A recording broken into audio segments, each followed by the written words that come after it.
Call the show now at 966-JAZZ. That's 966-5299. Toll free 800-790-0415 or soundbites.org.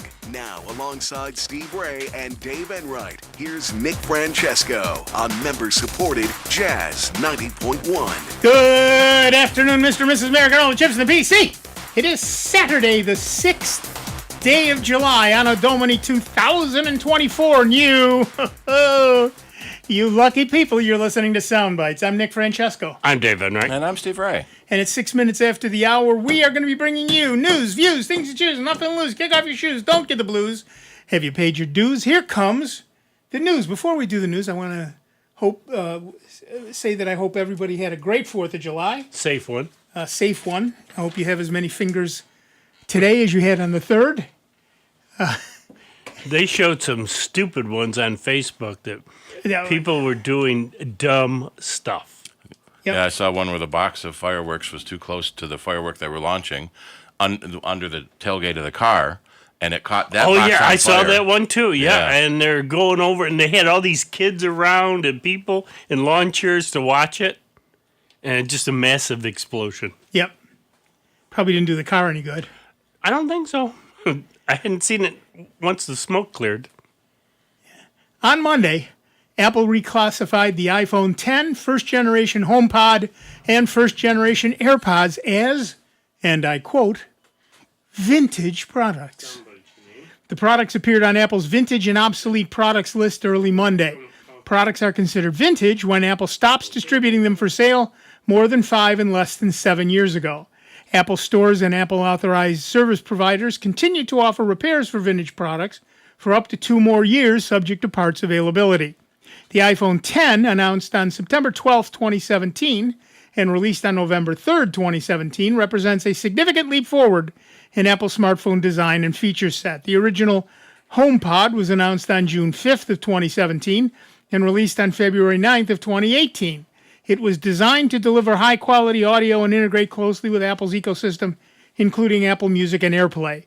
Apple announced the original AirPods on September 7, 2016, and officially released them on December 13, 2016. The wireless earbuds were considered groundbreaking due to their seamless integration with Apple's ecosystem facilitated by the custom-designed W1 chip. Sometime after becoming vintage, an Apple product will be reclassified as obsolete. That's going to have to be my next T-shirt. Yeah. Apple says it considered a product obsolete once 7 years had passed since the company last distributed it for sale. When this happens, Apple stores and Apple-authorized service providers no longer offer repairs or other hardware service for it. Our poll of the week at soundbites.org, that's Bytes with a Y, Francis would like us to remind you, is Apple reclassifies iPhone X, HomePod, and original AirPods as vintage. And your choices are, but I love my old stuff. I'll destroy them all immediately. You'll pry them from my cold, dead hands. Me too, Apple. Me too. And Apple. So far, we have 17 votes, 13 of which are Apple. But I love my old stuff, and Me Too, Apple, Me Too are tied. So you can vote at the poll, like I said, at soundbites.org. And, of course, if you have more to say about this or dang near any subject, you can give us a call, 585-966-JAZZ. That's 966-5299. Toll free 800-790-0415. The one exception to that is batteries. They have committed to having battery service parts for 10 years. Right. And that's nice. Yeah. Since all They're of not those usually things replaceable. But The parts are there for people to buy. Although there is that independent repair program where you can rent the tools needed to replace the part yourself, and you can save like $20. Wow. Wow. Assuming you don't completely screw up your product in the meantime. Back in in the white iMac days, Apple did have programs where the end user could replace parts. Apple would ship them the parts. A lot of PC manufacturers do that. In fact, we used to get annoyed at Dell because they wouldn't let us as a repair shop order a part for a customer. Mm-hmm. We had to call up and say we're the customer and send it to yeah. So Apple used to ship parts out. We got so many computers in where connectors had been ripped, and so the socket on the logic board is ripped off, and the connector on the screen that you're trying to unplug is ripped off. Well, now you got to replace both of those. Yep. So That's not easy either. Yeah, I mean, so many more things were time-consuming. broken by letting end users do the parts themselves. Yeah. If you're mechanically inclined, and you can watch a YouTube video and you see how they can replace an iPhone battery in 10 minutes. Right. You don't see the 50 times they failed and destroyed the phone. And the soldering involved. Sometimes. Sometimes, Yep. yeah. Yeah, I Yep. mean, It's like my wife loves to watch those home renovation shows and fixer-up shows. And, oh, yeah, we can do that. No, we can't. You don't see the 50 people behind the screen and the monstrous budget. Yeah, we bought this house for $200. We put $200 into it, and now we're going to sell it for $700. Right. Right. And so you put $200 into it because that was the 50 guys that you're paid to do all this oh, stuff. yeah, all the subcontractors and everything. Yeah. Yes, because that's what a lot of folks don't understand, too. So, all right, I'm going to do this myself. But to do a home and say even a major remodeling, if there's any plumbing or electrical, you've got to have licensed contractors doing it, or the city will not, or a town will not approve it. Right. Because you've got to have seal of approval. Back in the day, you didn't have to have a licensed person do it, but you had to have it inspected. Yep. But nowadays it's better. You're much better with a real licensed contractor to do the work, because then if they screw something up, it's on them, Yep. and that's worth a lot, quite honestly. If they're still around, we have people we've talked to where their front porch was done horribly and the contractor's gone. Yeah, Well, well, that's- it depends on who you get too. Yeah, a lot of midnight contractors will Right. do it and run. Yep. All right, to the phones. Our first caller is Ed from Ithaca, New York. What's up, Ed? Good afternoon, guys. Hi. I have a question about PC running 10, Windows 10. I wanted to get rid of Edge and IE, but using Revo Uninstaller, it doesn't find them, although they're on the machine. Because those are both part of the operating system. Yep. And Microsoft says you cannot remove them. Right. You can stop using them, but Yeah. you can't remove them. Yeah, you can wipe them off your, the toolbar down at the bottom, or as the icon on your desktop. You can just, Those you can get rid of, but you throw it in the trash. can't uninstall the Right. software. Are you in Windows 10 or 11? 10. 10, yeah. So there are ways to do it in 10, and I'll post a link. There's terminal commands involved. Oh, and there's registry entries involved. Yeah. Yeah. I will not post that link. No. I will not post that link. No, thank What you. you want to do is just remove all of the shortcuts, whether it's on the desktop or the toolbar. Then install whatever browser you want to use, and then go into your defaults and set that to be your default browser. Or generally, when you first start it up, the new browser will say, "Oh, I'm not the default. You want to make me the default?" You say yes. And then the next time a Windows update, even if you do uninstall Edge, the next time a Windows update comes through, it'll reinstall it. Right. Yeah, and put it on there, and Oh my God, how can you not have Edge? I better reinstall it. yeah. Yep. Yeah. Well, because some of the Microsoft updates, if you do it from the web browser, have to be installed from Edge. Because Microsoft has their own shortcuts they use on their own websites. Right. But generally speaking, you certainly don't need to use Edge, but you can't actually delete it. Oh, okay. Well, I guess I'm stuck then. But Well, you're stuck with it on your system, but you're not stuck using it. Well, the other way is to just don't use Windows either. Well, yes. Yeah. You can switch to a completely different OS that doesn't have Edge. Right. Although, so Edge is now based on Chromium, which is the same core as Google, so it's not as bad as it used to be. Right. Edge is better than IE because IE is based on some Microsoft dream somewhere, and Edge is based on Chromium, which is the same one used in Chrome and Brave and pretty much everything but Firefox. Okay.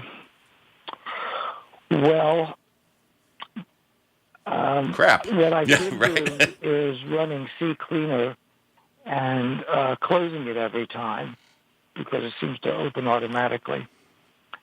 Right. There might be a. But that's kind of a pain. There's in your startup group. You can set programs to start automatically. Usually, if you go into the settings for that program, there's a way to turn off start automatically. And if you go into the startup group, you can set a machine an application not to start automatically. msconfig at the command prompt. Now MS config. Yeah, that I will post a link for. And how to change your default browser. Yeah. Steve's going to post Well, both it's those not my links. default browser, although it does seem to open PDFs automatically there. So That's a file association has been Yeah, changed. partly because Windows doesn't come with a PDF browser by default. You have to download one because they assume you're using Edge, which can do it. So can Chrome. Right, so can Chrome. Most browsers will display PDFs now. okay, yeah, I think I can do it in another browser as well. But Right. Yep.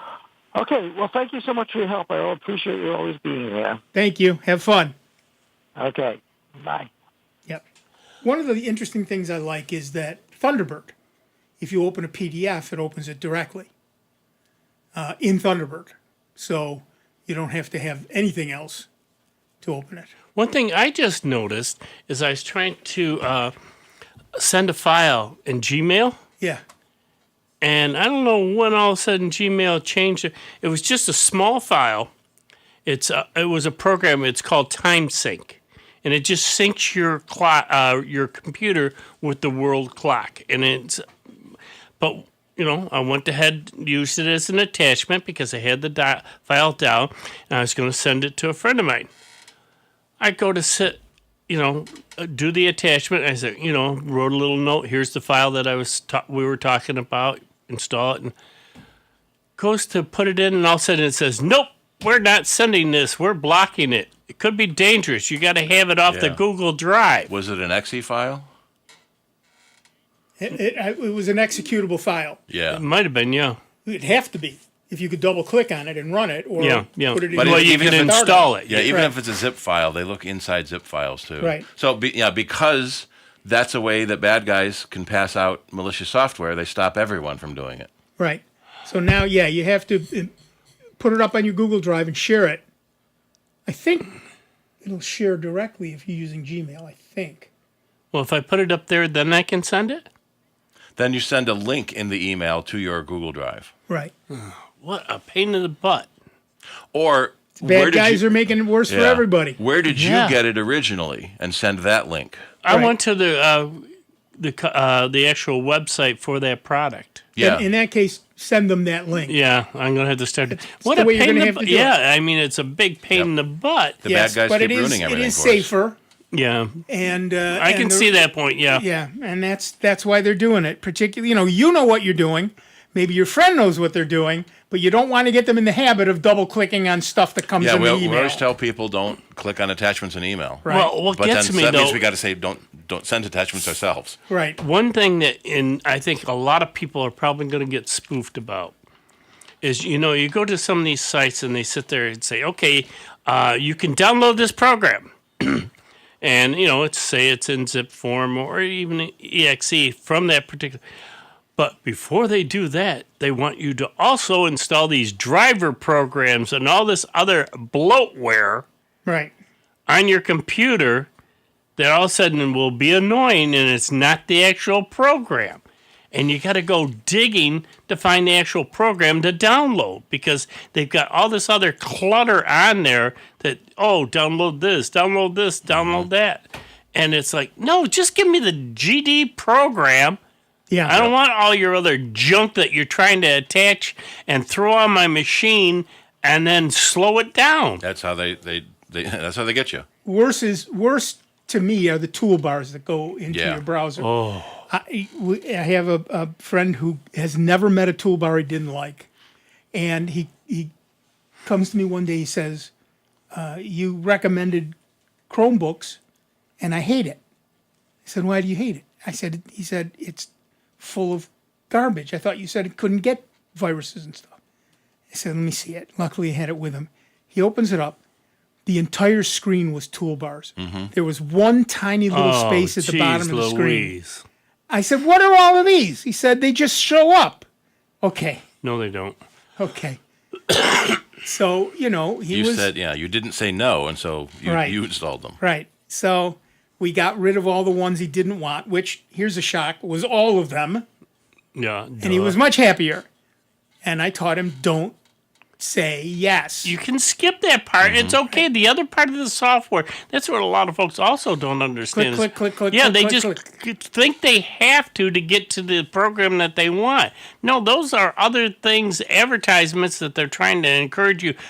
Norton 360 or this or that. If I can't install the program without those things, I won't install the program. Exactly. Yep. Is that seen in the IT crowd when he goes in to fix the boss's computer? It's full of pop-ups and toolbars and no, I've got everything the way they want it to go. You want it like that? I haven't seen that one since the 80s. You've got the dancing baby with the laser eyes. There was one of the places I worked, and I won't mention which one. There was an epidemic of elf bowling. Mm-hmm. Elf bowling was a program that stole all your data, and these people were putting it on every machine in the place. Oh, but it's so much fun. Look. Okay. Yeah. I stopped running my antivirus because it kept telling me to uninstall Elf Bowling. Well, yes, there's a reason for that. It's a virus. Yeah. Yeah, no, people just don't get it. And, they're their own worst enemy because, as I have said for over a decade, people get click happy. People, they're the worst. Yeah. You're your own worst enemy when you don't slow down, take the time to see what you're doing, and, go through it. Yep. But going back to what I was talking about as far as downloading, there was another program that I got. It took me over, I'd say, close to a half hour. There's one small program I use, and I wanted a certain version because there's other versions out there, newer versions, but they don't work correctly with my ham radio stuff. I have to have this one version because these other programs aren't being rewritten right now. Try to find it. There's advertisements and all this, and they wind up taking it off to these other... Oh, sure.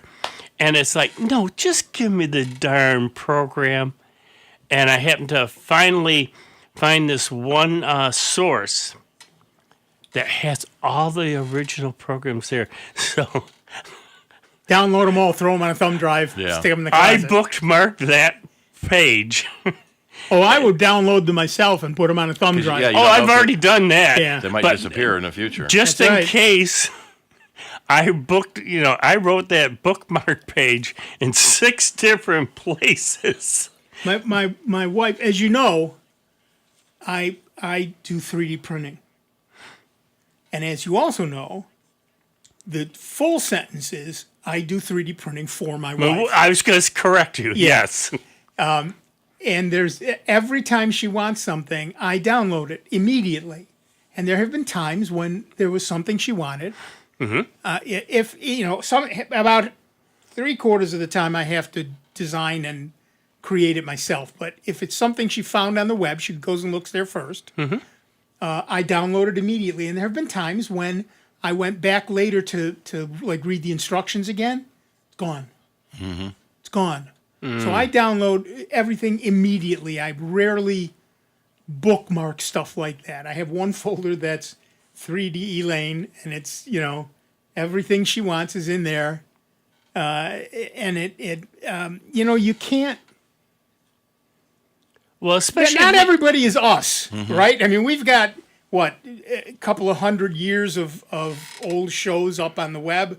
Not everybody does that. Yeah. Well, you remember Flappy Bird? I remember Flappy Bird. Took it offline himself. Took the internet by storm. It got too popular. The guy couldn't handle the publicity and shut it down. Yep. And then sold it to someone and made a fortune. Made a fortune. Well, that's like I say. That's why I did download the programs, and I've got That's the other cool thing, folks, is we tell you how you can go and get all these Gmail. Get a Gmail account, and it comes with 15 gig of free storage. Well, I've got one under my call sign that I created that's got 15 gig. So any of these programs that you hear me talking about that I need and I want they're sitting up on the cloud under a Google Drive account that I don't have to worry about. I haven't even made a tent into probably a gig of it. But Right. It's there. I don't have to worry about losing it, like you said. But I have these programs, I should say G drives or Google drives for both personal, business, and then my hobby of ham radio. And I keep them separate, and it's free 15 gig Right. of free storage. Right. And generally speaking, you'd be surprised, assuming you're not writing big programs or saving big programs, you'd be shocked at how much stuff you can put in a 15 gig file, a 15 gig storage area. Yeah. Particularly if it's like documents, whether it's word processing or spreadsheets or PowerPoint. PowerPoint takes more because pictures. But if it's mostly documents and spreadsheets and stuff, you will not fill up that 15 gig. You will be a business might. An individual, it's kind of unlikely. I haven't, and I found this one new program I'm playing around with. Now I'm starting to play around a little bit with HTML code. Yeah. This guy wrote this great dashboard. And he's got all these panes on it, and you can have it for, weather and traffic cams and all this other stuff. And he offers the whole file. They're available to, to your heart's content. You can change the panels to your own desire, but you got to know a little bit about HTML code and that. But it is really cool, and I've been playing around with that dangerously. Yeah. But again, because I found it. Boom, that's over on my Google Drive, and I haven't even, like I said, touched even a gig of it yet. Right. Oh, and let's not forget, if you write all of your documents and spreadsheets and PowerPoint, your presentation software Yep. in Google's own programs, Google Word. Docs and Word and Sheets and whatever they call PDF file or presentations. Yeah. PowerPoint. they don't take up space. Yep. They don't count against your space. So I've got 15,000 more documents up in my Google Drive, and they don't count against my space. I haven't done a spreadsheet or a Word document, I'll bet you, in over 15 years now in Word. Everything is in Google Drive. When I first started using Google Docs, one of the first things I did was convert everything, upload and convert everything to Google's own format. And, you know, a terabyte of data is sitting up there doing nothing. Yeah. All right, we're going to take a quick break. Back in just a couple of minutes with Dave Enright, Steve Ray, me, Nick Francesco, and you. It is 29 minutes after the hour. You're listening to the longest-running computer show in the known universe. That's SoundBytes, right here on member-supported Jazz 90.1. We will see you in just a couple of minutes. It's America's longest-running computer show. Back to more SoundBytes with Nick, Dave, and Steve. Next on member-supported Jazz 90.1. NBC News Radio, I'm Lisa Carton. Former President Trump is proposing another debate with President Biden. Trump said Friday in a post on social media he wants to hold a no-holds-barred debate to determine Biden's competence. The former president said he would hold the debate anytime and any place if Biden agrees. The Kansas City Supreme Court is reaffirming that abortion rights are protected by the Constitution. Lisa Taylor has more. This comes after the state's court struck down 2 laws restricting abortion on Friday. One law that was in question banned the most common form of a second trimester abortion, except for when it was needed to save the mother's life. In 2019, the court found the state's constitution protects personal autonomy, including the decision to continue a pregnancy or not. Millions remain under heat advisories as the record early summer heat wave continues. The mercury topped out at 127 degrees yesterday in California's Death Valley. Lisa Carton, NBC News Radio. A cure for diabetes? So you're telling me there's a chance? This is Sandra Tinglow with the Lowdown on Science. Type 1 diabetes is a debilitating illness caused by a malfunction in the body's defense system. The body attacks its own insulin-producing cells. These control blood sugar, our main energy source. Type 1 diabetics rely on lifelong insulin injections to survive this. But can diabetes be stopped in its tracks? Enter Michaela Wabel from St. Vincent's Institute of Medical Research and team. For 48 weeks, they gave 60 recently diagnosed diabetics the arthritis medication baricitinib to calm their defense systems. Insulin production was measured by blood every 12 weeks. Results: those given baricitinib had 48% more insulin production compared to those without treatment. Generally, those patients also had to inject less insulin. No serious side effects were seen. This is the first pill ever shown to slow further progression of type 1 diabetes. See? Pills are good. Dumb and Dumber has a certain wisdom. The Lowdown on Science is produced by LDOS Media Lab in partnership with the University of California Irvine Science Communication and LAist, and made possible with the generous support of the Fuse Family Foundation.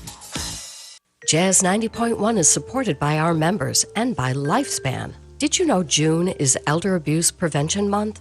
Scams that target older adults are on the rise, and the consequences can be devastating. Lifespan helps older adults take on scams, fraud, and identity protection. If you've been the victim of a scam, or to schedule a presentation to your organization or group, you may call 585-244-8400 or look online at lifespanrochester.org. Hi, I'm Alan Kepler, and I want to invite you to check out our new music show, Smooth Jazz Weekend. You know, each and every week we get brand new tunes in from all the artists out there, new artists, some of your favorites like Blake Aaron back with new music. I've also got a cool new track from Elon Trotman, a lot of good stuff. Also, Kat Holly, Adam Holly's wife, has a brand new single out. Lots of stuff to share with you, and we're going to do it right here on Smooth Jazz Weekend.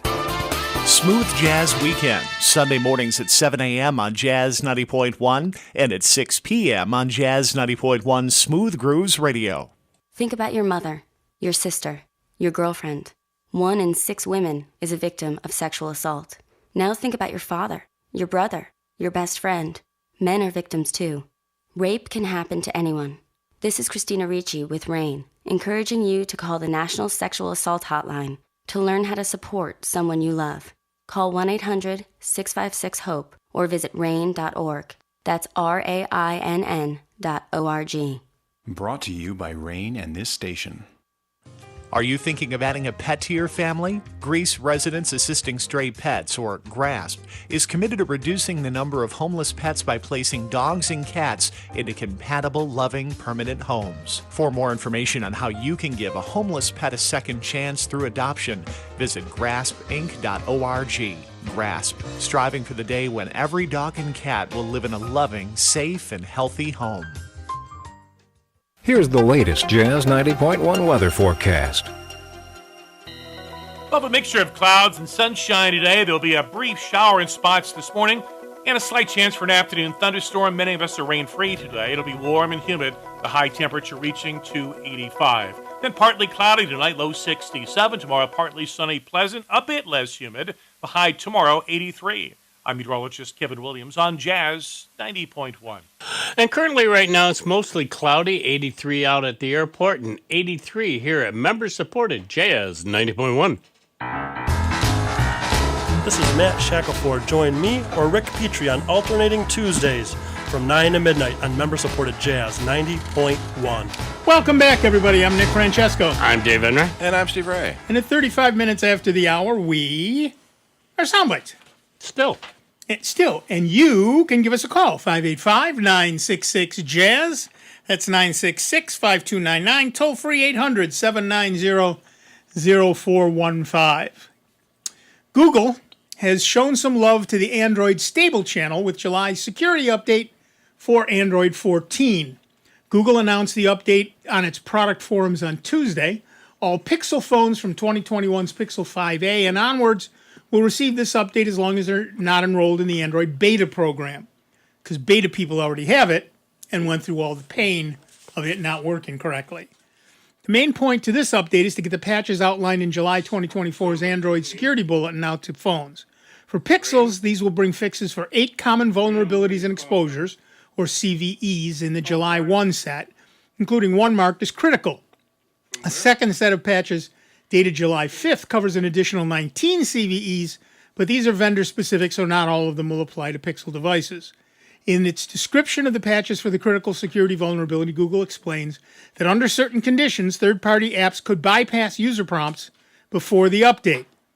Google's release notes for this version mention a handful of bug fixes, including a back gesture bug that was affecting all Pixel models that will receive this update. The Pixel 8 and 8 Pro get a fix for camera issues, and those two models plus the Pixel 8a get a separate fix for system stability problems.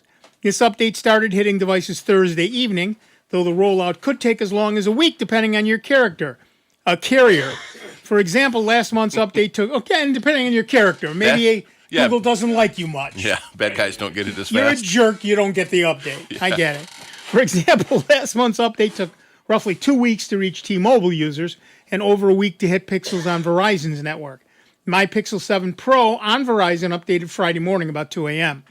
You can check to see if the July 2024 security update is ready for your Pixel by heading to Settings, or already installed, by heading to Settings, System, Software Updates, System Update, and tapping Check for Update. If it's not there yet, remain calm. You'll get it shortly. Are you up to date? Give us a call, 585-966-JAZZ. It's 966-5299. Toll free 800-790-0415. I was quite surprised to find my phone just simply updated all by itself. I love that. As I've said before, I like Pixel because it has no bloatware. There's nothing on it when you get it. Essentially, there's nothing on it. You add whatever you want. But what I also like about it is that, very much like iPhones, it is a known hardware system that Google knows about. And the updates come out first for Pixel phones. So you get the updates generally faster than anybody else. We've talked about this before. The big dog has to be the last one to mark the tree, which means that when Google puts out an update, the phone manufacturer has to screw around with it. Then the carrier has to screw around with it. Then you get it. Yep. Which doesn't happen with Pixel devices. One of the problems we run into in both. One of the problems we run into in both worlds is that older phones don't necessarily get these security updates. Right. So this was the Pixel 5. If you have a 4, I'm sorry, you don't get the update, and you may still be vulnerable to whatever this problem fixed. Yep. And that's... And we're seeing that with the new iOS 16, 15. Whatever the new one is coming out this fall. If you don't know. I know, we don't know what number it is anymore. It's really cutting off the older phones. Yep. And so people that have had a 6 or a 7, I think you need an 8 or later. I'm going to check now. Well, look, I get it. People don't want to spend extra money, but the reality is these things become obsolete. Yeah. And the true reality is these things are targets for the bad guys. Yeah. If it's on a network, it's a target for the bad guy. Dave's talked about very old machines he's got that aren't on the network. Yep. Fine. But if you're going to put it on the network, there's a certain minimum you have to have, or you're going to be in trouble. You're going to be in trouble. You need a 10R or newer, which goes along with the 10 was just vintage. Right. So generally speaking, you get about 5 years of OS upgrades for your device. Right. So the 10 is vintage because we're on the 15 now. Yep. Yeah, no, my one machine, I have the one machine that sits off to the far right that is not connected to the internet. Right. And we have to remind people that's the important part. Yeah. Because, matter of fact, it's so isolated that if I want to get files over to it, I have to put them on a flash drive. Yep. And put them over. Yeah. And then, because if I want to play around with stuff, and I've been doing this for a few years, folks, even I know I don't trust, something, could go awry. I could accidentally hit it, and all of a sudden be, somebody watching what I'm doing or anything else on this machine. So having it totally isolated, like I say, it's like me being in my own little cave, and I can look and, open the files like I did on that one that which we tell folks, don't open up messages. Right. Because if you folks remember back, I had a notice that all of a sudden, well, you better check because your bank is going to be hit for this other, and they wanted me to, if you have a problem with it, call this number. And because I opened it up on my exclusive PC, it didn't go anywhere. Yep. It couldn't hurt anything else because it had no place to go other than the hard drive. Right. So I knew what I was doing. Unless you have an isolated machine like that. Don't even try it. Don't even think, maybe just this one time. No, I guarantee you. The one time is one time too many. Yes, exactly. That's all it takes, as we've said too often. All it takes is that one time. Yep. And bam, you're forget it. I got a new one yesterday claiming to be throughway tolls by mail, and it said I owed $30-some. I haven't been on the throughway lately. And the URL was officialtollsbynewyork.org. That's pretty good. Not bad. So I go to the real URL, which is tollsbynewyork.org. Right. They did a pretty good job of cloning their website, except they didn't have the login, because you have to log into your EasyPass account to see what your fee is. Right. The fake one just said you owe $31. Here, type in your credit card. No, I don't think I will.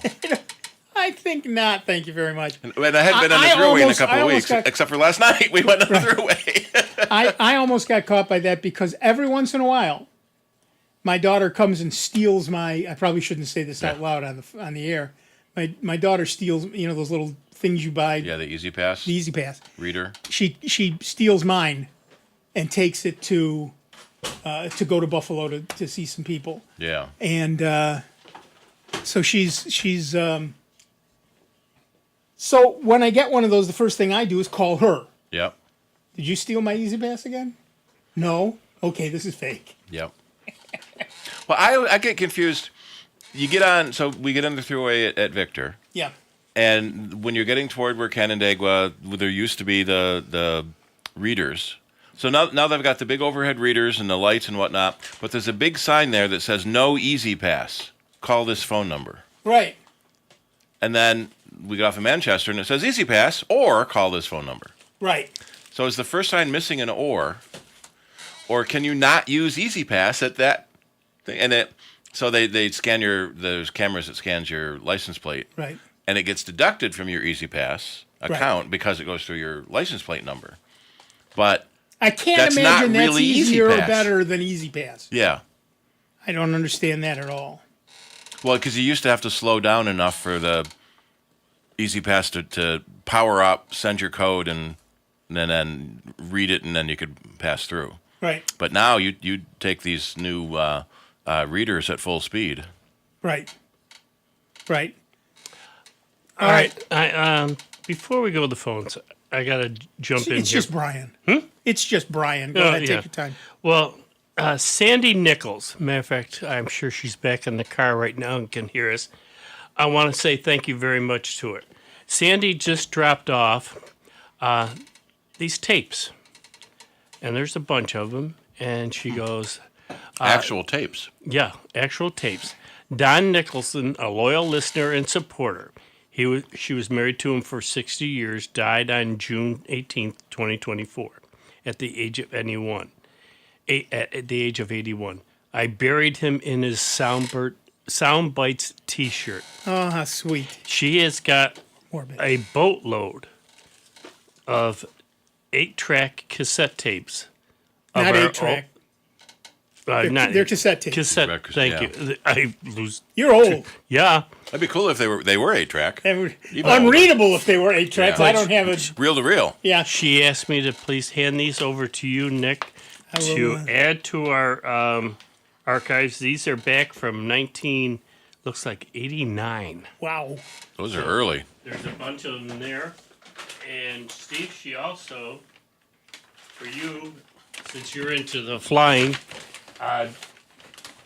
thought that you might enjoy those instead of just throwing them out. Aviation model airplane news from 1950. Oh, that's got to be fun. Yeah, I mean, there's some. That's got to be fun. But I want to thank Sandy so much for taking Thank the time. you, Sandy. God bless you. Come down and, that's what's great about our audience. We've said it for over 33 years. We've got a great group of folks out there that are our loyal listeners, and they might not call in all the time, but that's okay. They're there to support us when it comes to pledging at times, and different events when we had those. The folks would come out all the time, and that's why Rob took a big leap and had us come over here. And again, folks just followed us on over here to Jazz 90.1. Thank you so much, Sandy. I'll be very careful with those tapes, and I'll figure out how to get them on our website at some point. I don't currently have a cassette player, but I'm sure. Yeah, we'll find one somewhere. But I will get them on. I will get them on our website. Thank you. One of the most amazing things about these magazines is 35 cents. Yeah. In 1960. Yes. But now I found a 1961 version. It went up to 50 cents. Right. The price doubled. There's a motor on the back of that one. It's a regular an 024 for $3.95, So including the prop and the fuel tank. Yes. Yeah. $4. Herkimer Tool and Model Works in Herkimer. No kidding. Nice. Very cool. Very cool. All right. Thank you, Sandy. We should get back to the phone. And our next caller, assuming he's still awake, is Brian from Gates, New York. What's up, Brian? I wasn't falling asleep until you announced you were going back to the phones. It's that voice. I got a question. I probably know the answer already, but figured I'd check with the experts here. I have an assistant, a little vocal assistant that goes by a certain name that rhymes with Alaska. Uh-huh. And I have it plugged in, and it does a little search for your network and lights up, says, "Oh, I'm here, and fine." And you say, "Okay, I want to listen to this certain radio station with a number 90.1." Yeah. And it says, "Oh, I'm playing jazz radio 90.1." Yeah. And dead silence. Nothing. A lot of times you have to say what service it's on. Right. Not just the radio station, because it doesn't have a radio tuner. So you have to say, listen to this channel on this service. Right. As it says on our website, you should say play Jazz 901 on TuneIn. So TuneIn is the service that it uses for this station. Yeah. Right. And then iHeartRadio is the other big one for that's the one. Clear the channel one stations. That one doesn't work either, and it automatically says it's going to tune in, and it doesn't connect up. Well, I'll talk to Rob about that. That's a station level thing. You may have to do, because I noticed that with our there's no trigger word. So I noticed it with our Sonos speakers we have in our there you go. our office, that I had to go into the app setup and add the iHeart and TuneIn apps. Oh yeah. So that it knew how to use those apps. Yeah. Would that be affected by a thunderstorm? Could be. Because it was working. Both of them were working just fine. Not a problem at all. And we had a power outage. No, so have you turned it off and turned it back on again?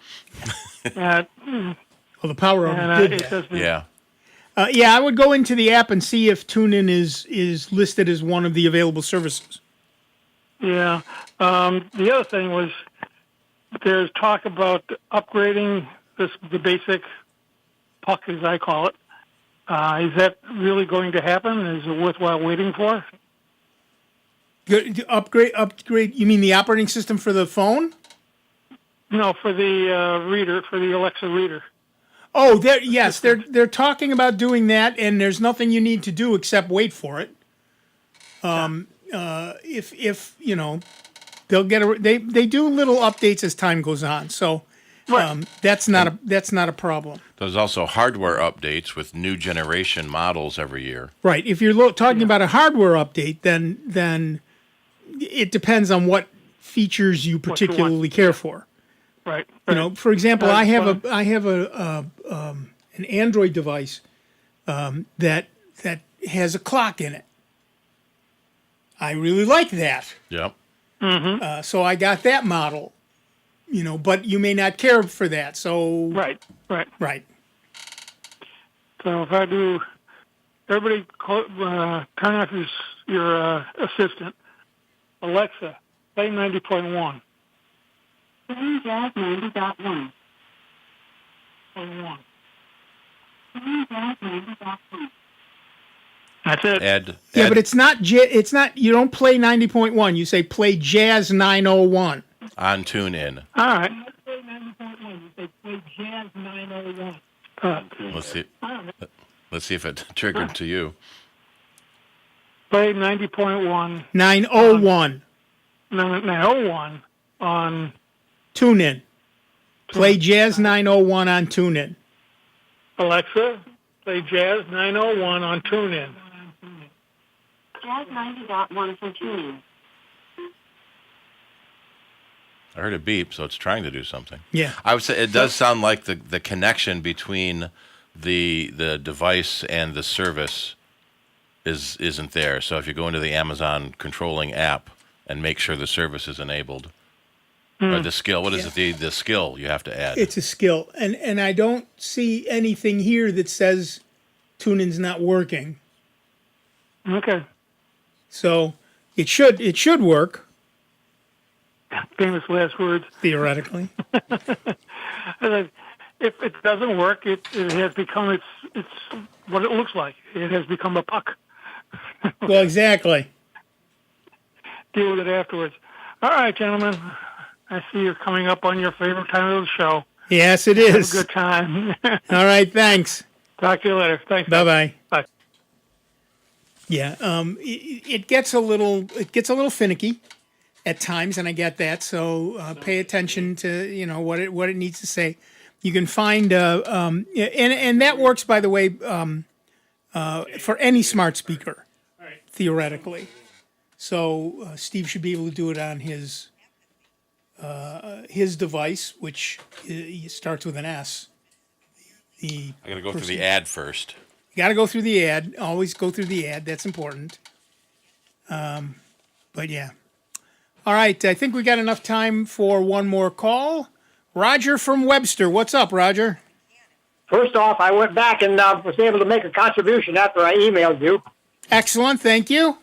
Today's problem, buying additional credit on Skype. Can I tell you what I've done? I'm sorry. Say that again. I'm trying to buy credit on Skype that won't recognize any of the passwords I use. Live.com has two entries. Phone number and Gmail name, both are verified in Skype. My Visa card number and current balance are correctly reported in the process. I got frustrated, went into live.com, changed the password under my Gmail name. It was entered into by Google Password Manager. I've updated Skype and reinstalled it, and still I can't get any combination of passwords to work. I've been at this for almost a week, and I'm last time hair was thin, today it's gone. Okay, so let me step back a second. You can't log on to Skype at all? I'm into Skype. I'm into the buying credit process. It will not recognize any of the passwords I use. two-factor authentication is not on. My credit is available until, I believe it's September, maybe November, but I know it's up until September. I'm still allowed to buy credit without restarting it. If you're already logged into Skype, I am surprised it's asking you for the Skype password again. Enter your password. And it's showing my Gmail name with a bunch of stars. I'm not sure what it is because I can't, the eyeball is not there. I can't turn it on. Hold on. Yep. Do you log into Skype with your Gmail account? I can use either Gmail or my phone number. I used my Gmail number. If I change passwords in Skype, it affects my Gmail password, which I don't like. I went through that cycle several times. Skype should have nothing to do with Google. Yeah, well, it did it. So I fixed up my pants and went into my Microsoft account, changed the password. It was reflected in my Google Password Manager. Well, you can use your Google login for Microsoft, but if you change your password, you're changing your Google password, not your Microsoft password. If I'm in Skype, that's happened several times. I've done that route. Right. Yeah. Twice. Yeah. If you're logging into Skype with your Google account, then yes, you are changing your Google password, not your Skype password. You don't have a Skype password. You have a Google account. Live.com, which is the gateway into Skype. Right, and then you log in with your Google account. Microsoft allows that. I just used my Microsoft Authenticator to log into my account. Yeah. Well, I have tried my Google password. It doesn't work. I've tried what I thought was my new Skype password under my Google name. That doesn't work. I've tried the password under my phone number, which I don't think I'm currently using, but I've tried it. And the error message is wrong password? Enter your password. Wrong password is not right, not correct. Incorrect password. Okay, are you typing it in or letting your browser type it in? I've done both. I have an autofill choice. I ignore it and I hand type it in. I've done both. I've done an autofill and I've done a manual entry in the little box. All right. That's what I said, among other things. Yeah. Can you make Skype calls to other Skype users once you're logged into the Skype service? I have very little time left. I have Skype because I'm trying to call Thailand. I have family there that I like to talk to. Well, just call another Skype phone for free and see if that works. Say that again, please. Call another Skype device for free. I don't know anybody else who has it. Right. All right, listen, stay on the line, Roger. We have to take a break. Hello? Oh, stay on the line. We'll be back in just a couple of minutes with you, Roger. But that music tells us the first hour of this show is over. Don't go too far because there's a whole nother hour of the longest running computer show in the known universe coming your way. It's Dave Enright. It's Steve Ray. It's me, Nick Francesco. It's Roger from Webster. And it's you because you can give us a call at 585-966-JAZZ. That's 966-5299. Toll free 800-790-0415. There's a whole nother hour coming your way, so give us a call and we will see you in just a couple of minutes on the longest running computer show in the known universe on the Truly Great and truly grateful to you because we are solely member supported Jazz 90.1. See you in a couple. Computer talk you can understand. More Sound Bites is next on member supported Jazz 90.1. WGMC Greece Rochester. A public service of the Greece Central School District, Jazz 90.1. Celebrating 50 years on the air in Rochester. NBC News Radio, I'm Lisa Carton. Former President Trump is proposing another debate with President Biden. Trump said Friday in a post on social media he wants to hold a no-holds-barred debate to determine Biden's competence. The former president said he would hold the debate anytime and any place if Biden agrees. The Kansas City Supreme Court is reaffirming that abortion rights are protected by the Constitution. Lisa Taylor has more. This comes after the state's court struck down 2 laws restricting abortion on Friday. One law that was in question banned the most common form of a second trimester abortion, except for when it was needed to save the mother's life. In 2019, the court found the state's constitution protects personal autonomy, including the decision to continue a pregnancy or not. Millions remain under heat advisories as the record early summer heat wave continues. The mercury topped out at 127 degrees yesterday in California's Death Valley. Lisa Carton, NBC News Radio. Hi, folks. I'm Jeff Bressler, turning on the lights of the Make Believe Ballroom and welcoming you into my crystal studio for some great hits of the 1930s and 40s. The ballroom combines both the music with the rich history behind the records. No cover, no minimum, just sit back and enjoy. I get this swinging and dancing ballroom party underway each Friday at 5 p.m. on Jazz 90.1. Jazz 90.1 is supported by our members and by Lifespan's Finger Lakes Caregiver Institute, supported by a grant from the New York State Department of Health. Lifespan assists families of individuals with Alzheimer's disease and other forms of dementia with care respite, consultation, support groups, and respite services. If you're a caregiver who needs help, or if you can volunteer to help a caregiver who needs a break, you may call 585-244-8400 or look online at lifespanrochester.org. Here's another I Love New York travel tip. A great New York State tradition is about to get underway in Saratoga Springs, with the historic Saratoga Racecourse hosting its annual summer meet. From July 11th through September 2nd, enjoy great horse racing and special events, including the 97th running of the Grade 1 $1.2 million Whitney Stakes on August 3rd, and the 155th edition of the Grade 1 $1.25 million Travers Stakes on August 24th. In addition to the finest in horse racing, the area is also home to many fine cultural and recreational activities. Enjoy world-famous musical acts at the Saratoga Performing Arts Center, tour the Saratoga Automobile Museum, and enjoy fishing and water recreation at a number of local lakes. For more information on Saratoga's 2024 meet and other area attractions, visit the I Love New York website at iloveny.com, download the I Love New York app on Google Play and the Apple App Store, or dial 1-800-CALLNYS. It's easy to love New York. Calling all veterans. Veterans Outreach Center wants you. We provide essential services for veterans in the greater Rochester area. Get employment assistance, health and wellness support, residential services, food, clothing, and so much more. VOC, serving those who serve us for over 50 years. Visit vocroc.org or call 585-546-1081 today to learn more. Most of us like to be out in the sun. That's why sunscreen and other safety measures are key to protecting your skin from aging and cancer. The FDA recommends using a sunscreen with an SPF of 15 or higher. Also, look for broad spectrum on the label. That means both harmful ultraviolet A and B rays are blocked. Remember, SPF plus broad spectrum equal healthy fun in the sun. Visit www.fda.gov/sunscreen for more information. A message from the U.S. Food and Drug Administration.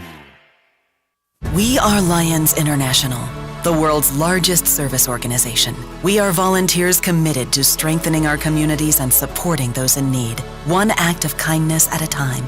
For more than a century, Lions have been serving a world in need, right here in our community and around the world. Lions International makes the impossible possible. This is your invitation to join us, because the only thing missing from our mission to make a difference is you. Visit lionsclubs.org to find a local Lions Club near you. Welcome back to America's longest-running computer show, SoundBytes, on member-supported Jazz 90.1. Get online now. Call 966-JAZZ. That's 966-5299. Toll-free 800-790-0415. Or submit your question by email at soundbytes.org. Once again, here's Nick Francesco, Dave Enright, and Steve Ray on member-supported Jazz 90.1. Welcome back, everybody. I'm Nick Francesco. I'm Dave Enright. And I'm Steve Ray. And at 5 minutes after the hour, we're hurtling headlong into the second hour of the longest-running computer show in the known universe, SoundBytes. And we have Roger from Webster on the line. Roger, you still there? I sure am. Okay, so let me ask you a question. One of the things is, Did you write down the error message you got? The exact wording. I'm looking at it right now. Can you read it to us? I'm in the bottom. Enter your password. Now it's coming up. Manage Roger Miller Jr. Now it's coming up. Manage passwords. If I type something in there and I go to verify it. And by the way, both my entries in live.com have been verified by Skype, whatever that means. I'm going to enter what I think is the new password. Well, no, I have an autofill right here. I'm going to use the autofill. Yeah, it went away. Yeah, one of the problems is you can't enter what you think the password is. You have to enter what they think the password is. Yes, I'm aware of that. If you read my notes from the last several days, you'll see that question mark, exclamation mark. What is it they're looking for? Because I can't tell. Yep. Right. And I'm apprised them of that in somewhat impolite terms. And of course, I've got no response. Anyway, right now it's set for manual entry of password. The autofill is not showing.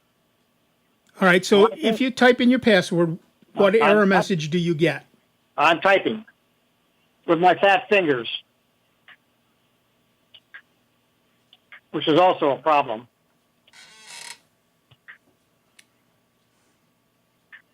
Yeah, what we're thinking, because I went into my Skype account, tried to buy Skype credits, and it didn't ask me to log in a second time. Well, it just asked me what I think is the password. Enter your password. Nothing, no message. Just says enter, comes back, says enter password. No error message? No error message at all. Not this time. Sometimes it says that password is incorrect. This is the password that I changed in live.com in my Microsoft account. And that went into my Google Password Manager under my Gmail name. Well, so there's the confusion. Are you using the Google account to log in, or are you using your Google email address to log in? Because that's two different things, and each has a separate password. In my Android phone case, both Google and Gmail have the same name and password. They're the same. Yes, they are. But when you create a Microsoft account, you can use your Google account to authenticate. You can use your Google email address to authenticate. Right. And so depending on which one you used, there's a different password. For a Microsoft account using a Gmail address versus a Google account. I'm giving this to Skype through Google, and I have tried both the Microsoft and the Google passwords. No go. Yeah. Yes. And what Steve is saying is that the password used on Microsoft's account, even though you use your Gmail address, is completely divorced from your real Gmail account and password over on Google. You may use the same password, but there's no link between them. Right. So if you changed one and didn't change the other is still the old one. Okay, I've tried both passwords. Doesn't work. But you're not getting an error message. Nope. So I have to ask, are you sure you're on a real Microsoft website? Well, I went to Microsoft.com, account.microsoft.com. Well, if you go to Skype.com and there and then choose sign in, try that instead. Skype.com and sign in. I have not done that. Yeah, try that. It may well be that you won't need to sign in again once you're on Skype. Because that's what I'm finding. Once I sign in the first time, I can... From Skype. From Skype.com, I can buy Skype credits without needing to sign in again. Oh, I don't sign in. You have to sign in. I don't sign out when I'm done with Skype. I just close it out. I don't sign out. I just close it. It opens right back up again when I want it. I'm still signed in. Then it shouldn't be asking for your sign-in credentials at all. Well, I'm going to go to Skype.com, Yep. and it's going to ask me for a new password, isn't it? Not no, necessarily. It's going to ask you for your current Microsoft password. My current Microsoft password from live.com. Because Microsoft owns Skype. Yes. It's going to ask you for the password you set for whatever account name you gave it. For Skype. So, for example, if it asks for Roger from Webster, then you give it the Roger from Webster account. If it asks you for your Roger at Gmail number, you give it the Roger from Gmail number. But it may password. It may not be the same password you use on Gmail, because it's only a string. It's only a set of letters. The fact that they are the same set of letters that they are on Gmail doesn't mean anything. They're not linked in any way, shape, or form. To me, that sounds like what I've done. I'm not following the language. I'm having a hard time with it. But I have tried both passwords. Well, it may be a third password. It may be some other password that you used at that point. So here's the thing. Your Gmail address, your Gmail email address, yep, is just a string of letters that identifies you on a website. They are not linked in any way to any other website. So if you use roger@gmail.com on any Google site, you have a single password that lets you into anything. But if you use roger@gmail.com on Microsoft site or on your banking site or anywhere else, you can set an entirely separate and different password because it doesn't link back to Gmail. And that's what I did 2 days ago. So if you and you use that password and it still doesn't let you in. That's correct. I've used both. You need to call Microsoft directly. I don't know quite how you do that. Trying to get them to answer the dang phone. It's all robots. And the tools that they use are not meant for mobile devices. They're only meant for computers. Right. So they do have a chat option on your computer with a callback request. Yeah. Can you tell how confused I am? Because I've been at this for almost a week. No, I do understand that. But the reality is that if you log in through Skype and you still can't buy credits, then you need to use the chat option on their support site. Okay. And talk to them directly, because we can't fix a problem at their end. Okay. No, that's I'm sorry. That's what I'm getting from T-Mobile. Yeah. Can you log into your Microsoft account directly, ignoring Skype completely? Account.microsoft.com. I did 2 days ago. And so that's the password you would use for logging into Skype. Okay. Okay. But again, if you can't, one way or the other, first try logging in through Skype directly. That's my first At step. Skype.com. Yes, I got that. Yep. Right. And if that doesn't work, then you're going to have to go through support and do a chat with them directly. I'm sorry.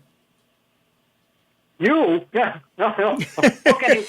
You spent more time than I thought you would, and you talk slow enough that I can almost understand it. Well, I'm glad we were able to help you at least a little tiny bit. Okay. All right. Thanks, Roger. All right. Thanks again. Bye-bye. Yep. Bye-bye. Yeah. I wonder how old his Skype account is. Because I had a Skype account when Skype was all by itself, and it wasn't an email address. Right. And I remember the hassle I had when Microsoft bought Skype to get my Microsoft account and my Skype account merged together. Yep. I have one that I have probably not used in 15 years. Yeah. Maybe longer, so maybe I'll play with that when I get home. I don't use Skype myself, but yeah. You remember when Skype was all the rage for video calls? I do. And then the pandemic hit and Microsoft completely lost to this young upstart called Zoom that no one had ever heard of before. Exactly. Which I think their biggest advantage was you didn't have to log in, didn't have to have an account. You click a link and you're chatting with someone. And you're chatting. Yeah. The other thing that Roger might want to look at is there's a program called WhatsApp. Mm-hmm. And I have friends in the Philippines who use that directly. There's no credits. There's none of that. Yeah, I use it for my friend in Australia. Yeah. And so WhatsApp is the king outside the U.S. That's what everyone uses outside the U.S. Right. And I have exactly one friend I use it with. So I, if I want to chat with her, it's on WhatsApp. Same here. Just and Bob. what that also means is that at least once a week, I get a "Hey, how are you?" Yeah. from some rando pretending to be a woman, hoping that I'll answer back, say, "Hi, I'm lonely too." Yeah, right. All right, back to the phones. Our next caller is Mark from Greece, New York. What's up, Mark? Hello. Hi. Last week, I think you were talking about flash drives and how unreliable they could be. Yes. And fake is the other big problem now. Yeah. Well, I've got a real one. Obviously, it's SanDisk. Oh yeah. And I've got that in my car. Of course, there's no CD players, so you've got to either use your Bluetooth on your phone or you can use a flash drive through the USB. I've abused that flash drive in there now for 4 years. Yeah. It sits in the hot sun. Yep. It sits in the cold winter. Yep. For 4 years now, and I have not had a single problem with it yet. And flash drives have a limited write cycle. Don't talk too loud; it'll hear you. Yeah. That's right. You know what? I'm not worried about it because it's just a backup of what I've already got. Because I mean, it's nice to have everything you own on a single flash drive and be able to play it in your car. Right. Yes, and it's a beautiful thing, and you're right. But, to Steve's point, they have a limited write life, but a fairly unlimited read life. Yeah. So if he's just reading it in the car, it should last a very long time. The problem is that thermal cycle of super hot to super cold to super hot. You've been very lucky so far. Yeah, I can't complain. I do write to it quite a bit because I have to update it, Sure. Or things I just don't want on there anymore. So it does get a fair amount of rewriting on it. And I'll tell you, it doesn't owe me anything. Right. And yes, and so SanDisk lucky. makes some good stuff too. I've been so lucky. Yeah. Good for you. Congratulations. But I'll tell you what, you better make a second one so that you're ready. Oh yeah. Easy enough. Like I said, it's already backed up in the house and backed up to the cloud, and right. All that's just it's just a copy of what I've already have. Good. Excellent. So it's not like I'm traveling around with my only copy. Right. Good job, Mark. That's a good thing. Second thing. Yeah. Recently, I had to get a new desktop. I got an HP, and I noticed on there that all the drivers for the audio are really basic. Yeah. There's no tone controls. The RealTek audio has no EQs or tone controls or anything. It's so basic, and you can't do anything about it but third-party software. Right. Third-party hardware. Or getting third-party hardware. And I decided to, I wanted something that sounded really nice, and I don't want to buy another subwoofer combination thing. So I ended up going on Amazon. I bought a little micro 50 watt per channel amp from Fosse Audio. And I connected my old Polk Audio RTI speakers onto it. And oh my goodness, does it blow me away. Nice. It's really only good for near field listening. It's not great for far field, if you know what that means, close up. Right. The further away you get, it doesn't have enough dynamics to really do, a 10 or 15 foot away listening. But for the computer, it's beautiful. Well, good for you. And I would suggest anybody that needs something like that, if they got spare speakers hanging around, these little micro amps work fantastic, and they have Bluetooth on them. Yeah. So you can, you have a secondary way of using it. Yep. It only cost me $50. Yeah, they're reasonably priced and very useful these days. And I'll tell you, there's so much more affordable than going out and buying some Logitech or Klipsch audio systems. Right. Especially if you got the spare speakers hanging around. Perfect. Excellent. So, thank you, Mark. Yep. Have a good one, guys. Have fun. Very nice. Yep, thank you. Yep. We sometimes forget that all those things still exist. Yeah. Especially if you get a USB one, then it can handle all of the bandwidth and features of USB rather Right. than using the mini headphone jack in the back. Right. Exactly right. So there's just there's a lot of that you know, you can buy all kinds of really interesting add-ons. And as Steve said, What's the one I used many to of use? them work through USB these days, which gives you a wider bandwidth path and additional features.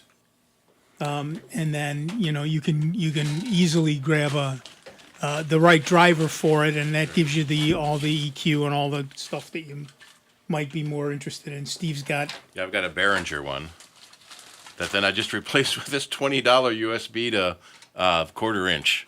Yeah. Because we're a talk show, it doesn't have to be high quality. Well, and that's the other thing. It's one of the things that's helped with for example, the archives. Mm-hmm. Steve puts them all up online every week. God bless him. Yeoman work. But he doesn't need to do, 440 this and that and thing, and you can do really. It's just voices, and you can tone that way down and get a much smaller file size with that. So that's pretty nice. Yeah, uncompressed audio that you get on a CD is about a meg a minute. Yep. That's why your 74-minute CD is about 750 megs. We distill our 2-hour show down to 74 minutes. Yeah. Sorry, 74 megs. 74 megs, yeah. Yeah. In fact, the one you send to me is a higher quality than the one I put out, and I don't know what settings you're using. I'm to mimic. Right. Yeah. What? I'm doing a higher, because I use the same thing to record some music every once in a while, and so I just. It's 44K. I just haven't found a program that tells me the rest of the MP3 statistics. Oh, email me. I'll see what I've got. Yeah, 44K, 32-bit float. Yeah. Yeah, I'm doing it as an automatic thing off of M Player, I think is what I'm using. So whatever its standard settings are. All right, back to the phones. Our next caller, Steve from Greece, New York. What's up, Steve? Well, good afternoon, gentlemen. As you keep talking, I keep adding things I want to talk about. Okay. So, finding the radio station, I have had a lot of problems with basically saying jazz 90.1, 90.01, 90. I finally figured out if I just ask for radio station WGMC, it gets it right every time. That could be. Oh, yeah, okay. Because call letters are unique across the country, but frequencies can be duplicated. Plus, your voice changes, too. Right. If you happen to have a cold. Yeah. So I just use the call letters, and it works every time. All right, thank you. I will keep that in mind. You talked disparagingly of Skype, but Skype is 100 people in a call free. Yes. But only to other Skype computers. Right. Well, if you want to call a landline, then it's one of the more expensive ones. Yeah, but it's free. Yep. It doesn't cut you off after 45 minutes. It doesn't do all this other stuff, but okay. Now, you guys, I'm going to ask for a favor. You've often talked about, and I have talked about, the extra 15 gig you get for every Gmail account you've got. Mm-hmm. But then I have to explain to everybody how to get to each of those 15 gig. Oh, yeah. And I'm wondering if you might find a link and put that on your site so that I can just point them to that and I don't have to walk them through it. Yeah, you go to the hamburger menu and switch accounts. Yeah, yes. But you have to add an account first. Right. Before you can switch between accounts. You're allowed up to 4. Sign into multiple accounts at once. That link was purple, meaning I've been there before. Let's see if it's on the link list already. Because, you can sit there and then within your own network, you can assign them drive letters. Well, now that I didn't even know you could in that. Well, that's if you install the Google Drive software on your computer to synchronize between the cloud and your computer. And you can have multiple ones of those on your machine, so that all you really do at that point is drag and drop between folders. Yep. That would be so nice to have a link I could point them to. Please, please, please, please, please. Well, if you're going to beg. Yeah. Steve's looking for one right now. Yeah, it's in the list, and I want to pop it to the top. Excellent. But I want to see when we added it. Sign into multiple Google accounts. Well, that's different from... May of 24. Well, you sign into the multiple accounts, and then you can switch between the accounts. Right, but what we're saying now is having the Google Drive folder. That's different yet. Yeah. Steve's gonna look for that. I appreciate it, guys. You have a good day. It's gorgeous out there. It's not 93. Yeah. So, thank you again. It's a beautiful day in my neighborhood. Thanks, Steve. Yep. Oh, and Steve reminds me, tomorrow night, hold on. I won't be there. Okay. Sadly, we're going to do it anyway. Yeah. We have to go see Close Encounters of the Third Kind reissue special. Sure, of course you do. It's the 100th anniversary of Columbia Pictures. It is. And so I couldn't get her. Yeah. I couldn't get her to go to the 3:00 show. We have to do the 7:00 show. Sure, of course. It's 2.5 hours. So it's 2.5 hours. I probably won't make it. Probably not. But what he's talking about is that every Sunday night at 9 p.m., we have the Soundbites Lounge, the video lounge, where we take questions and chit-chat about various things. And it's easy enough to get to. On any week that we do have it, you'll find the link at soundbites.org/lounge. And refresh your page at 9 p.m., and you'll see the link, and you just click on it, and you pipe in your name, and you're in the chat. And you can turn on your mic or turn off your mic or turn on your camera or turn off your camera. We don't care. We're just going to sit there and answer people's computer questions and have fun and do whatever it is we do. And that's the Sunday night gig. If you're a member of the my Ask Nick newsletter, we do that on Wednesday nights.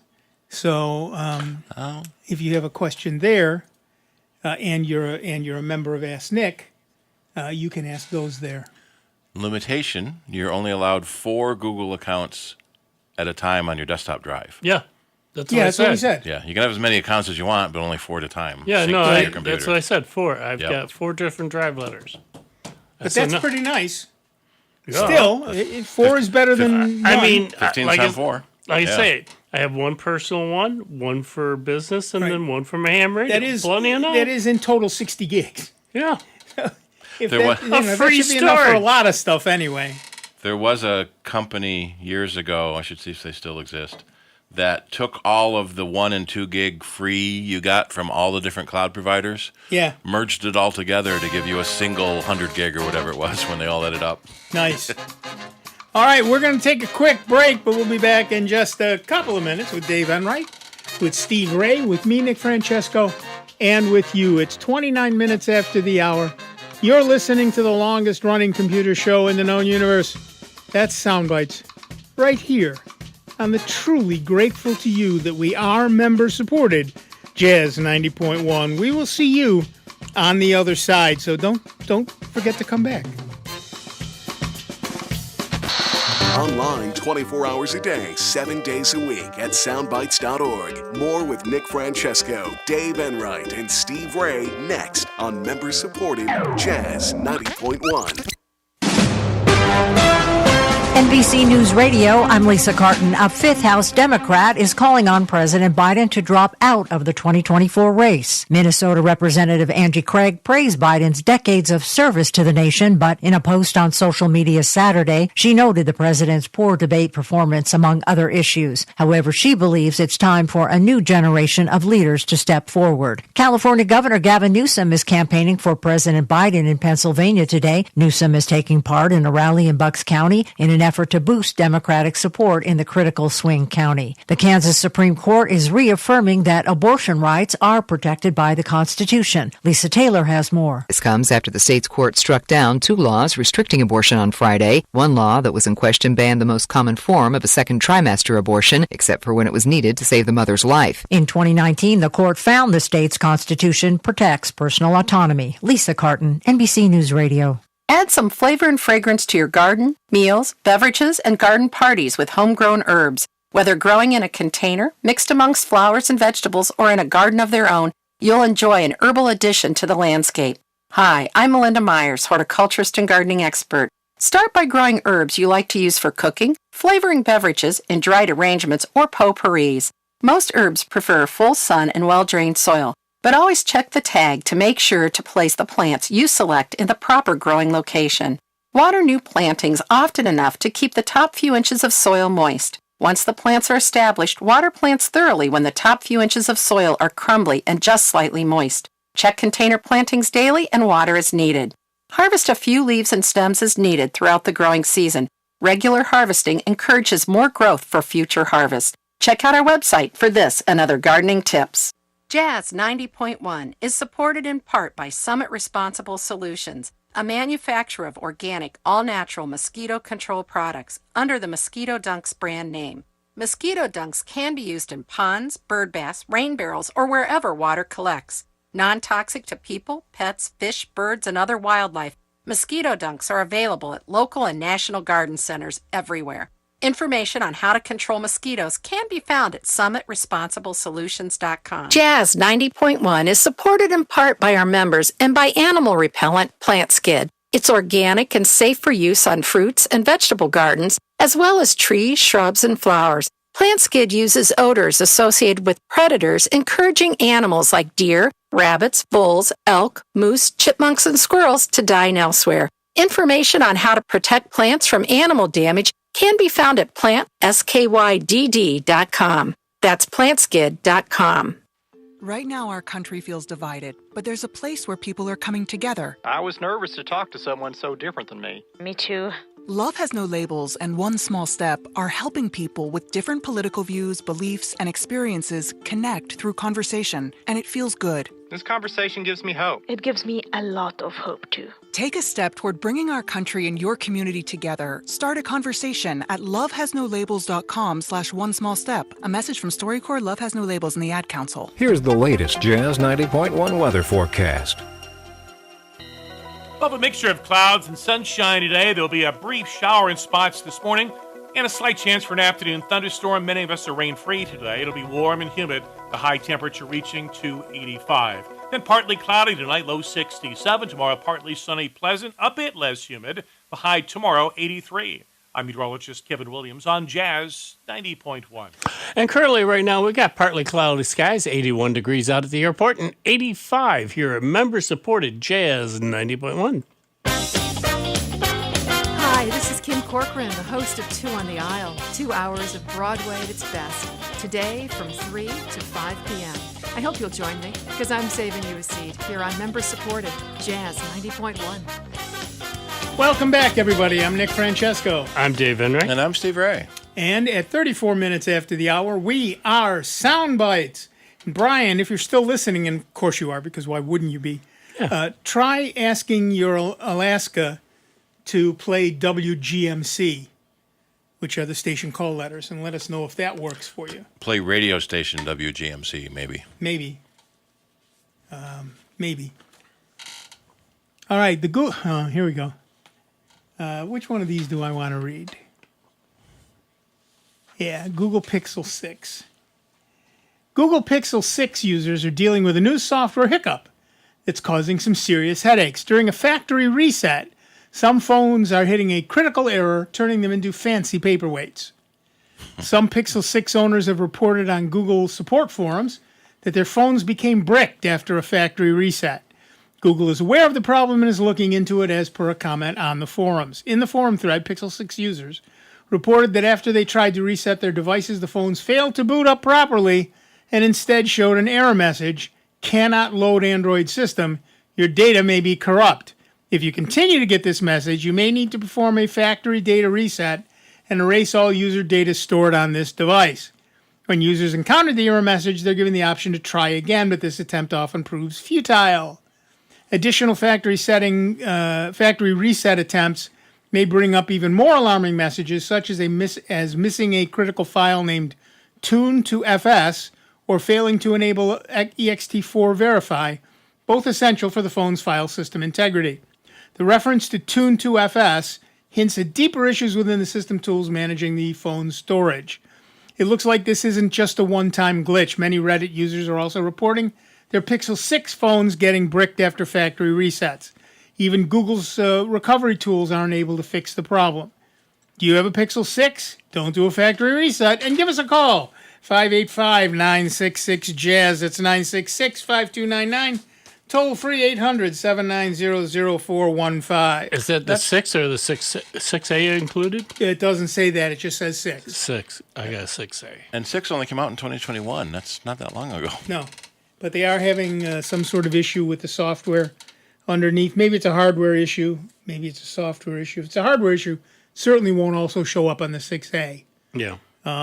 Yeah. But we find, one of the things that we tend to forget, and I'm going to preach back up so the rest of you can tune out now. One of the things we tend to forget is just how much of our life is on our phones. Just how much data we have, and how much connectivity we have, how much of our phones that we depend on every day, we rely on every day to get through our day.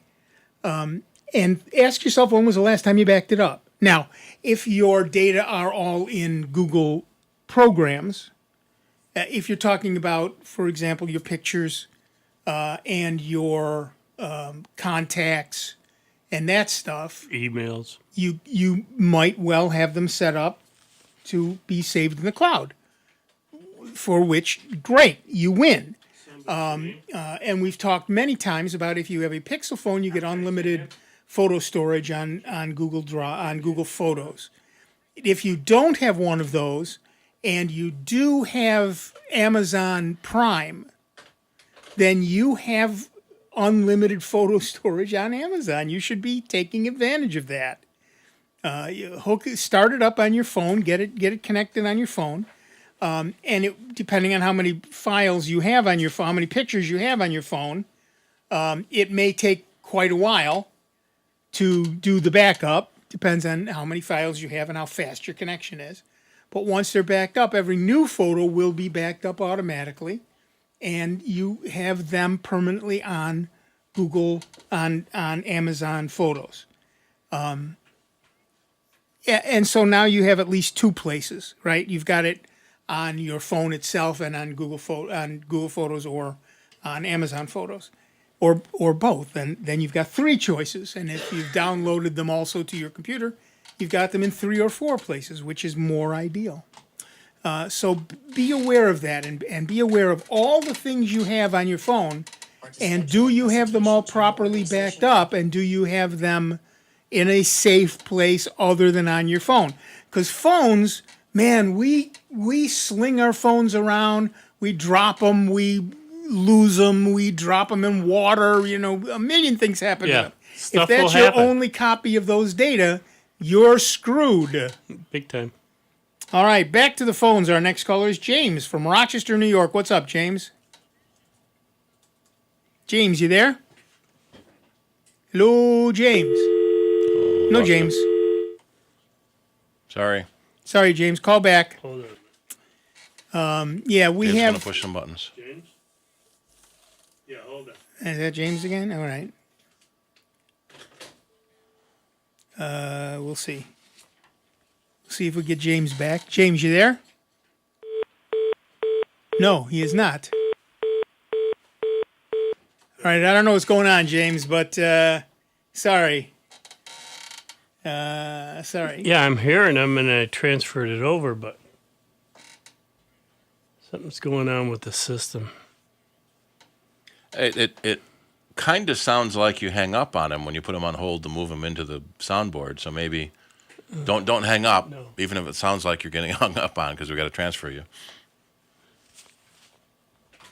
Sometimes we run into these issues because we're not designed to be a talk show. This radio station plays music 163 hours of the week. Right. At most, they take requests. Yeah. Some shows take requests, which means they're. Are you there this time? Yes, I am. Can you hear me? Yes, we can. What's up, James? Okay, thank you for your patience. I don't know what happened, but on my laptop, my friend came over last week, and he's Chinese, and he made the laptop translated into Chinese. In Google Chrome, I have an area where it says translate detected language, and that's in English. But other areas of being on the laptop, how do you translate like everything? Okay, what operating system are you running? Chrome. No. Is it a Chromebook? No, it's a laptop. Then what operating system does it run? Windows 10, Windows 11? 10, Windows 10. Okay. So what you really need to know, so everything is in Chinese all over the computer? No, I can go to websites and they're all in English. It's just like, for example, on the lower left, when you go to like shut it off. Yeah. All right. So he changed it to Chinese and didn't change it back. Yeah. So unfortunately, you may need a second computer to follow along because all the instructions are going to be in Chinese. Yeah, or he has to come back here and read the Chinese where it says to translate it back. Yeah. Right. So there is a language setup in Windows, and you can set whatever language and region you want to set it to. And what your friend did was change it to Chinese. Now you need to change it back. And that is certainly doable. The problem is Steve can put up a link to how to do that, but you got to follow the pictures because the words aren't going to be in English. Yeah, right. The words are in Chinese. Yeah. Right, but if you just follow, select the start button. Yeah, you go select into settings. You go to time and language. Mm-hmm. And then you go to region and language. I'm assuming it would be sorted the same way. Should be. Yeah. So whether or not you can read the text, you should be able to click on the same place. Now, what's interesting is with a lot of Roman languages, you can kind of figure out what this word means, what that word means. But in the Asian languages, you've got no hope. Oh, it's crazy. Yeah, Chinese is the worst one. You can't read nothing. Right. So, but Steve will post a link to what to do, and if you can follow along, you should be fine. Mm-hmm. All right. Otherwise, he's coming back here in a couple of days. I'll sit him down here, and obviously he knows the language inside out. Yeah. Right. But ironically, like I said, where it says like on the Chrome translate, that's all in English. It's just when I go on the bottom here, I don't know, the Microsoft site, the Windows interface. So it doesn't change where you go to in the browser. So if you go to an English language site in the browser, you'll see English in the browser. Yeah, but everything else won't be. Yeah, I think it's the Microsoft stuff or whatever. Yeah, it's Windows itself. Yeah. Yeah. Okay, I will look for his link and I will follow it. All right, good luck. Thanks for the help. Bye-bye. Yep, bye-bye. We've had customers do that accidentally. When you set your computer up for the first time, it asks what language you want to use. And it used to be Austrian was the first alphabetical language, so we'd have to figure out how to get out of that. Now it's Afghanistan. Yep. Is the first alphabetical language. And people just hit enter. Yep. And they don't read, and they end up in the wrong place. I had someone ask me for essentially this exact same help. My computer is showing Chinese. Can you get it back to English? I said sure, Yeah. and I went to their office, and they had a Mac, and I had not used the Macintosh interface in a long time. I just said, "Okay, God, you run the mouse," and I got everything fixed up again. Muscle memory came into play, and I got it all fixed up again. But it was a bit of a miracle. Somewhere there's an icon that looks like flags, and you change the flag to Right. Well, no, this is way back when it was all text. Before then, yeah. Oh, yeah. I remember at one job we did. I installed Arabic OS on a customer's Mac, and he didn't like it because he was Jordanian. And apparently it was Saudi Arabic. Right. And he had learned all the technical words in English. So he's back translating the Arabic word. Oh, that's what means control panel, you know? Right. All right, back to the phones. Our next caller is Pat from Webster, New York. What's up, Pat? Hi. I like to listen to a lot of audiobooks while I'm gardening or doing work. Sure. And I usually get a lot of books from the library, and I would go around with my portable CD player and have no problem. Well, my CD player stopped working, so my husband was like, why don't you just put the audiobook on your phone, which is what he does.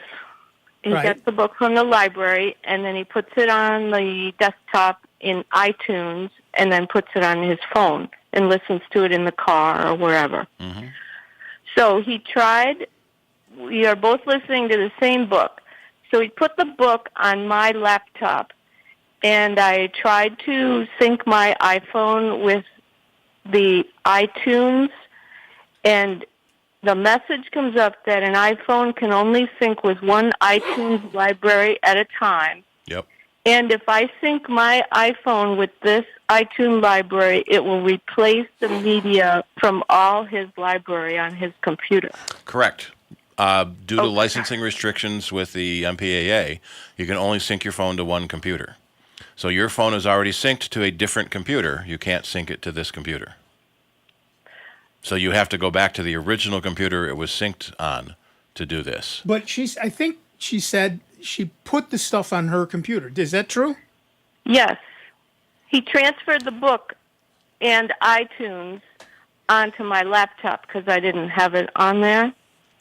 And so before that, some point, my phone is synced to my laptop, and his phone is synced to the desktop. Right. At some point, yeah. Well, you can copy the music. You can copy the audio files. Doesn't have to be music between your computers, but to sync your phone, the file has to be on your computer. And she did that. I did that. It's on her laptop. Okay. When was the last time you synced the phone to that computer? Well, like 2 days ago, when we were doing all this. So usually, you only get that message if you sync it to someone else's computer, or you synced it to your computer, your last computer, and now this is a different computer. Since her husband had already synced the file to his computer, does Apple put a thing in the file somewhere? No, only DRM'd files that get downloaded from. Oh, there's a point. So Apple took out DRM for most of the stuff on the music store, but some files still have DRM. And if are you getting a CD from the library? Yes. A regular audio CD? Yes. Have you tried on CD? Yeah. Have you tried ripping it on your computer and then syncing it that way? No, I You don't have a CD drive. It takes a long time, and I have an external CD drive. I could do that, but he's already done it on the copying desktop. the audio files from his computer to your computer shouldn't have any issues. And when you get that message that you've already synced to a different library, that usually means it's a different library and a different computer. So could I go back to his computer and sync my iPhone to his iTunes on there? You can try that. If you get the same message, then that phone is synced to a different computer yet. If it works, that means it's synced to his computer and not yours. Right. And, or the other option is, should I uninstall the iTunes that he put on my computer and then has nothing to do get with a that. new account? It's the computer hardware. It knows what hardware you're syncing with, and if you want to sync it with different hardware, it has to be erased and start over. Okay. Okay. So it may be that your phone is synced to his computer. It may have been a while ago. Yeah. Yeah, usually we see this with someone who get a new computer, and they try to sync the phone with the new computer, and it says it can't because it's not the computer it originally synced to. Right. Yeah. Okay. All right. Well, I'll try. Otherwise, I'm going to have to order a new portable CD player and listen to my books that way. Yeah, it should be that if he ripped the file, theoretically you could move the file without a problem. So the problem is not the file. Do the files play on your computer? Yeah. Okay, so the problem is not the file. The problem is iTunes syncing. iTunes sync. It thinks your phone is synced to a different computer. Right. And it has to erase your music library and sync it to this computer now. Right. Right. Okie doke. And he saw that message. He goes, "Don't do that." Yeah. Said, okay. Yeah. Right. If it's his computer, yes, it would wipe out his phone. Yes. Syncing. Okay. But if it's your computer, you should be able to do it. Right? Well, if the phone is giving that error message, then the phone was not synced to her computer. It was synced to a different computer. I've even seen it a separate user account. But if the computer is giving her that error message. Yeah. So I've even seen where you're logged into a different user account. You get that error message because the users are different. Right, right. So if you changed your username on your computer, you could get the same error.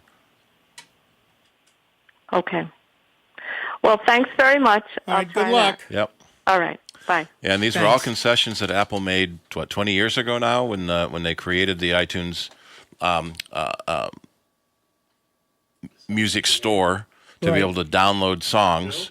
The record industry forced them to do this.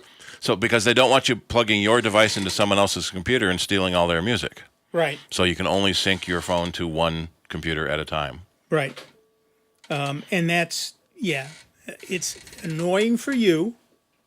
It doesn't stop you from stealing music. It just makes it one step harder. It makes it harder for people that like to follow the law. Right. Right. It also doesn't really stop you from stealing music. You just have to copy the file to your computer and then load it. Yep. All right, back to the phones. Our next caller is Bill from Greece, New York. What's up, Bill? Yeah, I'm the lady that gets calls. Maybe she could try using the Libby app and getting her books off of Libby.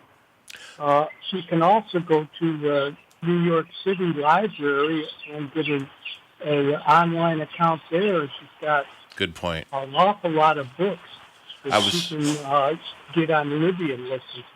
Yeah, I was looking up that too. So Libby is an app that the libraries use, so you can check out books.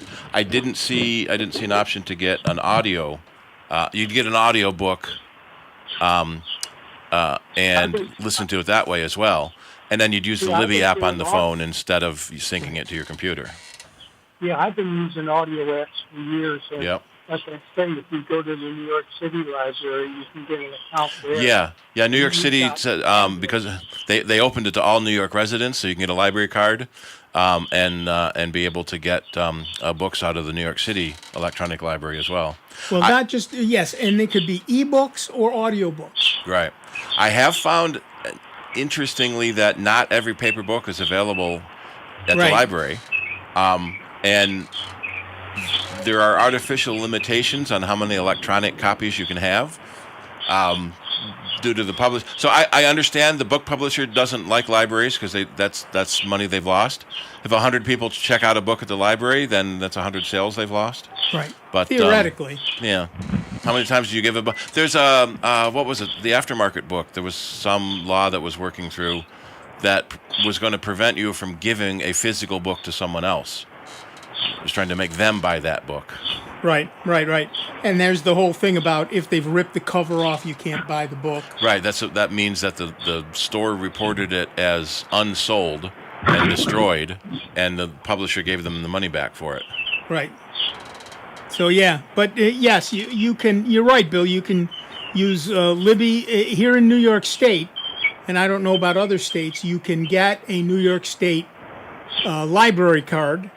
A New York City library card for any New York State resident, and borrow books electronically, both e-books and audiobooks from the New York City Library. And Libby is a nationwide thing that lets you borrow books anywhere in the country, both e-books and audiobooks. And with the Monroe County Library system, you can get a book from any library in Monroe County. Right.